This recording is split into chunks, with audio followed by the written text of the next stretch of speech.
Good morning and welcome back to the shop. Today I wanted to talk about one of the most fundamental tools in every craftsman's toolbox, and that is the screwdriver.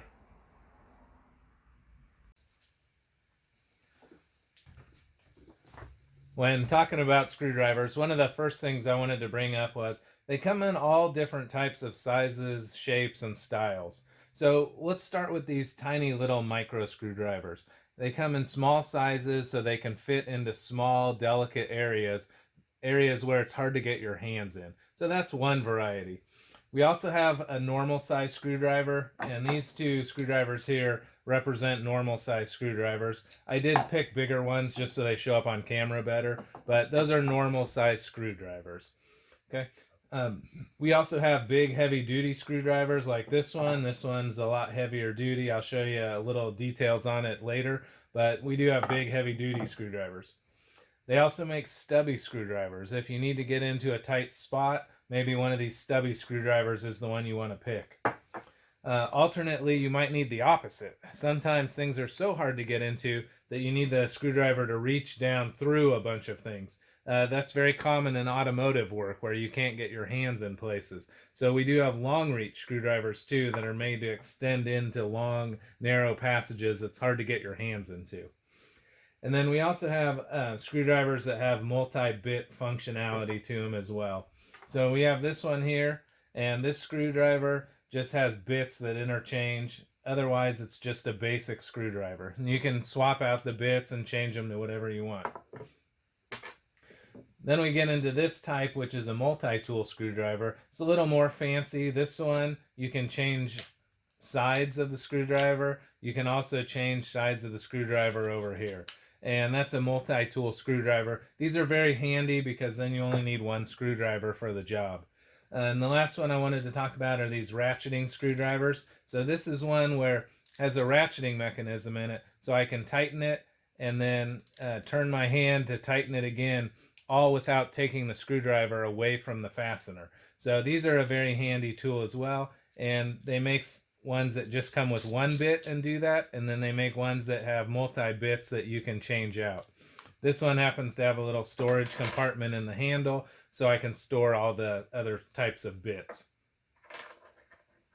In addition to just the size of the screwdrivers, they also come in a variety of different handle shapes, and you guys will each find ones that you like the best.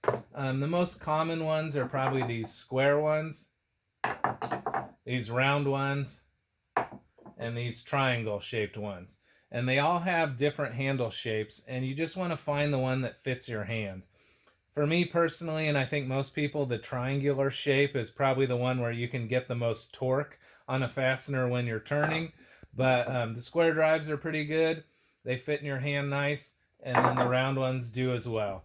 I like the round ones too because they're quick. You can spin them in your hand, so they have a nice advantage for that. But you're just going to try to pick the screwdrivers that fit your hand the best. And everyone will have slightly different hands, so they'll all have a different feel for what's the best for them. Drivers is what type of fastener are you actually going to be putting into your project? So when you grab a fastener from the store or the one that you've got to tighten or loosen, it's going to have some type of head on it. You can see where my thumb is. This one here is a flathead screw. So you got to figure out what type of fasteners you're going to be driving. In general, there's only probably 5 kind of common ones that you're going to encounter. There are many, many different types, and I've laid out a whole list of different ones here, and this is only a small list of them. There are a lot more fastener heads than this, and they're coming out with new ones all the time. In fact, they're always coming up with ones that try to prevent people from taking them out. A lot of applications, you don't want the project to be taken apart. But let's talk about the most common ones, because that's what you're going to encounter. The first one is shaped like this. It's a flathead or a slot screwdriver. Some people also call it a minus because of the shape of it. But it's called a flathead, and it looks like this. I had to dig really, really hard through my bins to find one of these, because usually as soon as I get one, I throw them out. This is probably the worst of all the fasteners right here. They have a problem of stripping out very easily, and one of the disadvantages of this one is since it's only got this one slot, your screwdriver can slip out, and usually it occurs at just the wrong time or slips and then stabs you in the hand when you're holding something. So I try to get rid of these slotted head screws or flathead screws as soon as I get them in my shop, throw them out and replace them with something else. Okay, but that's a flathead screw. We don't see them as much nowadays because they've mostly been phased out, but every once in a while you'll still see those flatheads. Okay, and you'll use a flathead screwdriver to attach those and take them apart. The next fastener I wanted to talk about is the Phillips. And the Phillips is this cross-shaped one here. And some people call it a plus because the flathead looks like a minus and the Phillips looks like a plus. So some people call them minus and plus. But as a shop student, you should know the real names for them. So the flat one is going to be a slot or a flathead screw, and the cross is going to be the Phillips. The Phillips screwdriver is a vast improvement over the flathead. And when you put the Phillips head into the screw, it won't slide out one way or the other. So it's retained both this way and this way, keeping your screwdriver in place. So that way you're less likely to stab yourself in the hand or have it come out and gouge into your work surface. So the Phillips are a big improvement. One additional benefit of the Phillips is that it has more points of contact. So when I go ahead and put my Phillips screwdriver in here, it's actually contacting at 4 different spots. And in general, the more points of contact that a fastener have, the better that fastener is going to be at delivering higher amounts of torque or turning power. So it's usually a benefit to have more points of contact. And so the Phillips is a vast improvement over the flathead. This is also a good time to note that while the screws have different styles, each one of the styles also have multiple sizes. So as we looked at these Phillips here, this is a 0 size, this is a 1 size, a 2 size, and a 3 size. And so they also come in different sizes too. And every fastener will be like that. It'll have smaller ones and bigger ones. And in general, the more torque you need on your fastener, the more powerful of a turn that you need it to make, the bigger the fastener is going to be, and the bigger the head of the fastener is going to be as well. So that's the Phillips. That's the cross-shaped one. The next driver on our sequence of most common drivers is going to be a square drive. And I didn't have a big square driver to show you, but I did have this little socket extension, and it kind of shows you what the square drive looks like. So the square drives are kind of small and they don't show up on camera very well, so here's just a big version of it, but they simply are just a square. Here is a version of a square drive right here.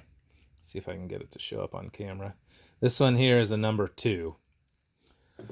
So square drives are very common, especially in electrical applications. Electricians like to use the square drives a lot. They've been around in electrician work for a long time, and they're a very common one that you'll encounter.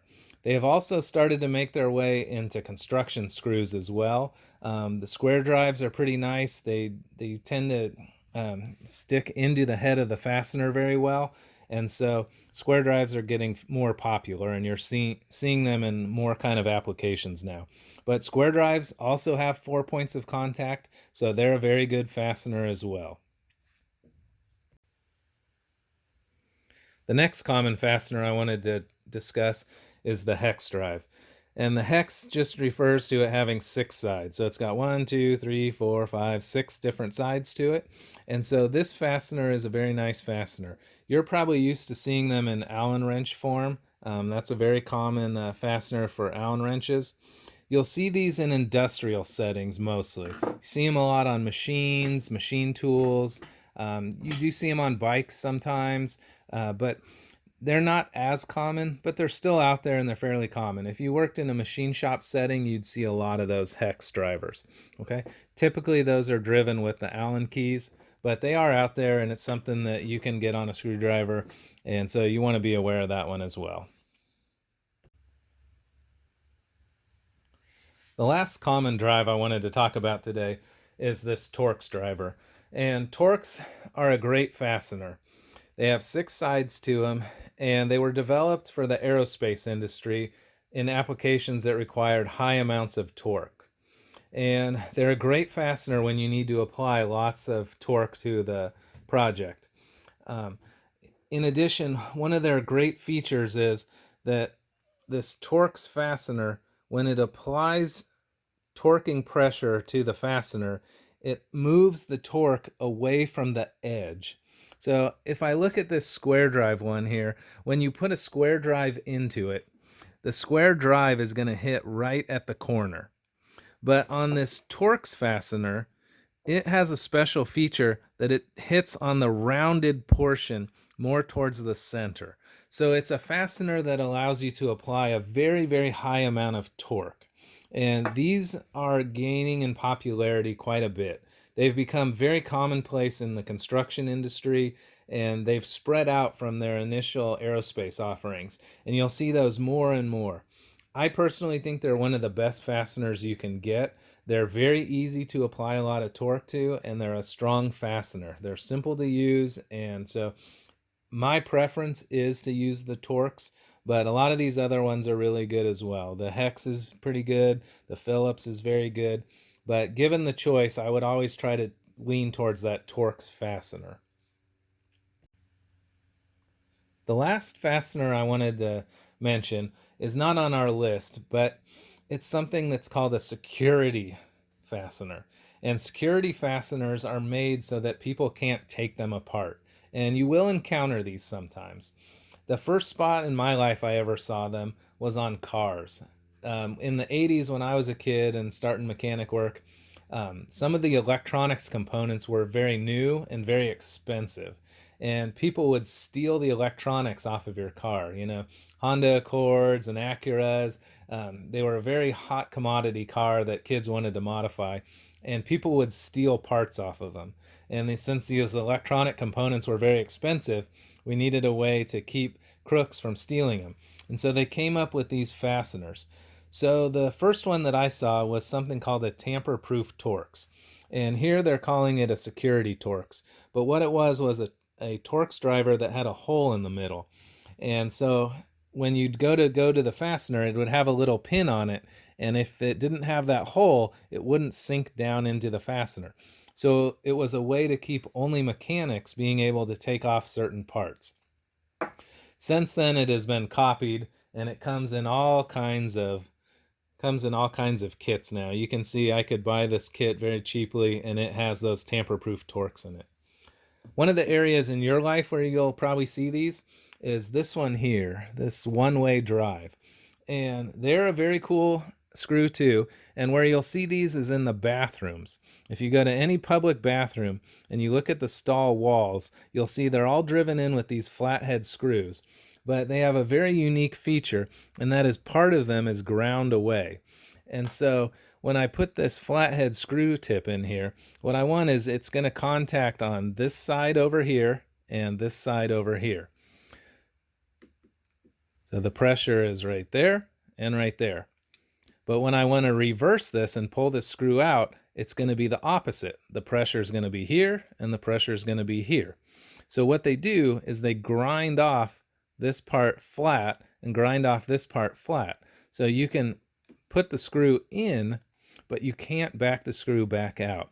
Okay? And so those are security fasteners, and you will find those throughout your life, and they're only put in places where you're trying to prevent people from removing the fasteners. Again, it's usually for things that are valuable or that people will often steal. So I don't know why they steal doors in bathrooms, but that's one spot where I've noticed them. And so next time you go into a public restroom, take a look at the screws and see if you see one of these security features on it. I'm sure everyone's encountered those screws that have the heads that have been chewed up and look like garbage. And that's always because somebody used the wrong driver for it, or they didn't know what they were doing trying to take the bolt out, or the fastener was just in there so hard, maybe it got stuck, maybe it was glued in. And so in the process of removing it, they've gunked up the head. Well, I wanted to show you a couple of methods that we use when a fastener is in there very, very hard and we still need to get the fastener out of there. So if you look at this screwdriver here, it's bolstered with this little hex on it. And that hex will allow you to take a wrench and fit a wrench on here, or to fit a wrench on here. And what that does is it allows you to put the screwdriver down and crank it with the wrench so that you get a ton of torque on your fastener. And this is an easy way to break loose some of those really stubborn, hard to get to fasteners. We're going to take a look at another tool, though, that's specifically made for getting out those hard to get to fasteners. So this one here is called an impact driver. And what it does is you're going to hit this with a hammer. And when you hit the top of the hammer, it's going to force this down into the bit. Plus, it's going to rotate it a little bit. It has a little mechanism in here that will rotate. So the harder you hit it with the hammer, the more force it puts into the screw, and it helps keep that from happening with the screw tip. This tool, it's right here, has saved me many, many times on getting out those fasteners that you can't get out any other way. If you can't get it out with something like this, then you have to go to much more drastic measures like grinding a slot in it, or welding a nut to it, or drilling it out and then retapping it. And we in the shops try to avoid those types of uses of our efforts at all costs. So if we can use a simple tool to fix that, we're going to try to use it. So that's called an impact screwdriver, but again, you can also do it with a hand screwdriver too. It just doesn't work quite as well. So that's another option for you if you encounter one of those types of crunched up heads. The last topic I wanted to bring into discussion today is this tool right here. Now this tool is a fantastic tool. It's also called an impact driver. These came out long before the new electric impact drivers did. But this is a similar tool. It's not the same as those, but it can do a similar job. These are a majestic tool. If you can afford one of these are well worth the cost of them. They're very affordable now, and you can drive very big, heavy screws in with these things, and they'll do it in seconds. So it's a huge time saver. They're very powerful. They help keep you from stripping the head off of the screw. And again, it's just such a big time saver. So if you can afford one of these impact drivers, they're a very good investment. However, people love to use these things in spots where they shouldn't. And one of the reasons that all those screw heads get gunked up is because people use these inappropriately. In another video, I'll show you how to use them the correct way. But just make sure if you're going to use this, you know how to do it correctly so that you don't gunk out the head of the screw. Okay, we call that rounding out the screw head, and this tool will do that in a second. So just be careful with it. These are very good at uninstalling screws or installing screws part way, but it's a good idea to finish up by hand just to make sure that you've set the proper torque to the fastener that the job requires. A good exercise once you've located all your screwdrivers is go around your house and look for all the screws that have come loose. There's probably a whole bunch all over the place. So just go and check. Fences, posts, boards are common things where the screws often come loose. So go around your house and take a look and try to find fasteners that need to be tightened.